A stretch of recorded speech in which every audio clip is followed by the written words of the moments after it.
BJP will get a big slap. Where is he? Ms. Indira Chaudhary, please.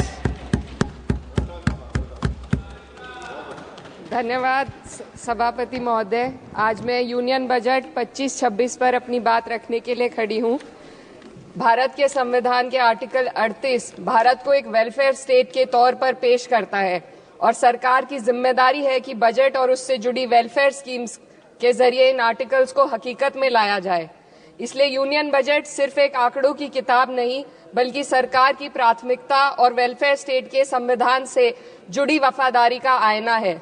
सरकार की जिम्मेदारी है कि इकोनॉमिक पॉलिसीज, जिनमें बजट भी शामिल है, ऐसी बनाए जाए जो गैर बराबरी को कम कर सके और सबसे ज्यादा गरीब वर्ग को सहारा दे।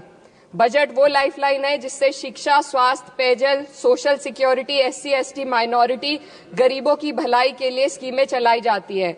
मगर ये बजट को देखकर महसूस होता है कि ये भविष्य के निर्माण से ज्यादा हेडलाइन बटोरने का एक दस्तावेज है। इससे सबसे ज्यादा प्रभावित होने वाली वही लोग पीछे छूट रहे हैं जिन्हें सरकार के सहारे की सबसे ज्यादा जरूरत थी। वो किसान जो बढ़ती लागत से परेशान हैं, वो नौजवान जो बेरोजगारी का सामना कर रहे हैं और वो औरतें जो निजामती रुकावटों से जूझ रही हैं और वो गरीब जो महंगाई के बोझ के तले दबे हुए हैं। This government is proudly marketing the income tax exemption of 12 lakhs. But the question is, how many Indians even earn that much to benefit from it? Only 2.2% of Indian population pays direct taxes, whereas no relief has been given in regards to indirect taxes, the burden of which falls on everyone, especially the poor and weaker section of the society. This clearly shows that this is not an inclusive budget. GST की ऊंची दरों ने आम आदमी की कमर तोड़ दी है। जरूरत इस बात की है कि खाद्य सामग्री, दवा, स्कूल की किताबें और जरूरत की चीजों पर टैक्स कम किया जाए। पेट्रोल, डीजल पर टैक्स कम करने की कोई कोशिश नहीं हुई, जिसका सीधा असर हर नागरिक पर पड़ता है। आर्टिकल 41 कहता है कि सरकार को ये कोशिश करनी चाहिए कि वो अपनी इकोनॉमिक हालात और रिसोर्सेज के हिसाब से लोगों को रोजगार दे। इस बजट ने बेरोजगारी दूर करने की दिशा में कोई ठोस उपाय नहीं दिया है। नई नौकरियों की बात तो छोड़िए, जो पहले से थी वो भी खत्म होती जा रही हैं। स्किल डेवलपमेंट प्रोग्राम के नाम पर करोड़ों खर्च किए जा रहे हैं, मगर सवाल ये है कि ट्रेनिंग लेने के बाद कितने नौजवानों को असल में नौकरी मिल रही है। सरकार के पास इसका भी कोई आंकड़ा नहीं है। सरकारी विभागों में लाखों पद खाली हैं, मगर भर्ती का कोई प्लान नहीं है। आर्टिकल 45, जिसके द्वारा सरकार की जिम्मेदारी है कि हर बच्चे को 6 साल की उम्र तक फ्री और जरूरी तालीम मिले ताकि उनका बुनियादी तालीमी डेवलपमेंट सही से हो सके, जिसको संसद ने शिक्षा का अधिकार अधिनियम बनाकर और भी मजबूती दी थी, परंतु इसकी जमीनी हालत क्या है वो किसी से छुपी नहीं है। नगरीय क्षेत्रों में सरकारी स्कूलों में शिक्षक न होने की वजह से स्कूल बंद हो रहे हैं तथा दूरस्थ ग्रामीण क्षेत्र के स्कूलों में टीचर ही नहीं पहुंच पा रहे हैं। सरकार कह रही है कि डिजिटल इंडिया और AI से तालीम का इंतजाम होगा, मगर जरा जमीन पर देखिए, उत्तर प्रदेश में सिर्फ 22% सरकारी स्कूलों में कंप्यूटर है। मेरे संसदीय क्षेत्र कैराना में कई सरकारी स्कूल शिक्षक न होने की वजह से बंद हैं और मदरसा एजुकेशन के बजट में 57% की कटौती कर दी गई है। क्या यही सबका साथ सबका विकास है? इसी तर्ज पर अस्पताल हैं जहां पर डॉक्टर नहीं है। आर्टिकल 47 अच्छी सेहत और जिंदगी के स्टैंडर्ड को बेहतर बनाने की आवश्यकता पर जोर देता है।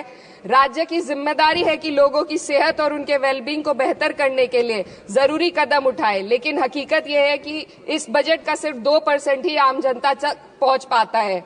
शामली जिले में 84 डॉक्टर की पोस्ट स्वीकृत है, मगर सिर्फ 29 डॉक्टर काम कर रहे हैं और गायनोकोलॉजिस्ट मात्र 1 है। दवाइयों की कीमतें बढ़ती जा रही हैं, मगर गरीबों के लिए कोई राहत नहीं है। सरकार ने महिलाओं के लिए बजट बढ़ाने का दावा किया, मगर 81% इसका बजट सिर्फ पोषण योजनाओं में डाला गया है। महिलाओं के रोजगार, उनके इकोनॉमिक इंडिपेंडेंस और सुरक्षा के लिए कोई ठोस योजना नहीं बनाई है। बेटी बचाओ बेटी पढ़ाओ का बजट घटा दिया गया, जिससे साफ है कि ये सिर्फ नारेबाजी थी और कुछ नहीं। किसानों की बदहाली हम सबके सामने है, लगातार चलती आ रही है। 2016 में कहा गया था कि 2022 तक किसानों की आमदनी दोगुनी होगी, मगर 2025 आ गया और एमएसपी पर कोई ठोस गारंटी आज भी दी नहीं गई है। गन्ना किसानों का बकाया अब तक नहीं मिल पा रहा है और तो और उत्तर प्रदेश में अभी तक गन्ना मूल्य भी तय नहीं किया गया है। डीएपी, यूरिया और खाद की कमी से परेशान किसान आज भी सड़क पर प्रदर्शन कर रहे हैं। मजदूरों के लिए जो सबसे बड़ी योजना मनरेगा थी, सरकार कहती है कि मनरेगा ग्रामीण भारत की रीढ़ है, मगर बजट में कोई भी बढ़ोतरी नहीं मिलना बहुत शर्मसार है।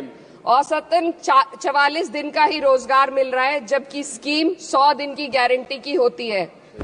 भारतीय रेलवे देश के लोगों की जीवन रेखा है और इसी से यहाँ के लोगों की आर्थिक एवं सामाजिक जिंदगी चल रही है।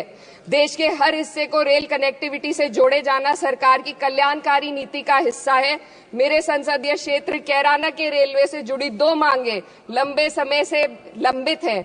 दिल्ली शामली सहारनपुर रेल लाइन का दोहरीकरण और पानीपत शामली मेरठ लाइन का सर्वे अति शीघ्र ही कराए जाने की बहुत पुरानी मांग को बजट में शामिल किया जाना चाहिए। देश भर में बिजली की दरें बेहद असमान है। उत्तर प्रदेश में ये दरें बहुत ज्यादा हैं। देश भर में एक समान बिजली दरें लागू करने का प्रावधान किया जाए। रिवैम्प योजना में हर घर तक बिजली पहुंचाने के लिए एलटी लाइन बनाने का प्रावधान भी जोड़ा जाए। कृषि उपकरणों व खाद डीएपी को जीएसटी से मुक्त किया जाए। किसानों की एमएसपी की मांग को पूरा करने के साथ साथ उत्तर प्रदेश के किसानों को गन्ना मूल्य निर्धारण पिछले वर्ष से बढ़ाकर किया जाना बेहद जरूरी है। जनपद शामली व मुजफ्फरनगर को एनसीआर में तो शामिल किया गया है, परंतु वहां पर कोई विकास नहीं हुआ तथा उसको कोई भी लाभ नहीं मिला है। वहां के लोग सिर्फ प्रदूषण के बाध्यकारी नियमों से परेशान हैं, इसलिए दोनों जनपदों को एनसीआर की सीमा से बाहर किया जाना चाहिए। मेरे संसदीय क्षेत्र में मैं कुछ चीजें बजट स्पीच में ऐड करना चाहती हूँ। एक, ट्रॉमा सेंटर और जिला अस्पताल के अपग्रेडेशन की भी मांग है। जनपद शामली और सहारनपुर में एक महिला डिग्री कॉलेज खोला जाए। कैराना में सर जस्ट कंक्लूडिंग, यमुना नदी के घाट पर सौंदर्य कार्य का भी कार्य जोड़ा जाए। जनपद शामली में टेक्सटाइल पार्क की स्थापना की जाए और जो संसद निधि है, सांसदों को केवल 5 करोड़ रुपए दिए जाते हैं और एमएलए, उत्तर प्रदेश के एमएलए को भी 5 करोड़ दिए जाते हैं। हमारी मांग है या तो इसे बढ़ाकर 25 करोड़ किया जाए या फिर सिरे से खारिज किया जाए। Sir, just one minute. The union budget was an opportunity to address the pressing.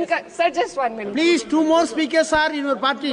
Sir, just pressing concern of India's citizen, rising unemployment, soaring inflation, crumbling public services, and deepening rural distress. Yet, instead of offering real solution, the government has focused on optics and half measures. While tax relief for the middle class is welcome, it does nothing for the millions who earn too little to benefit from it.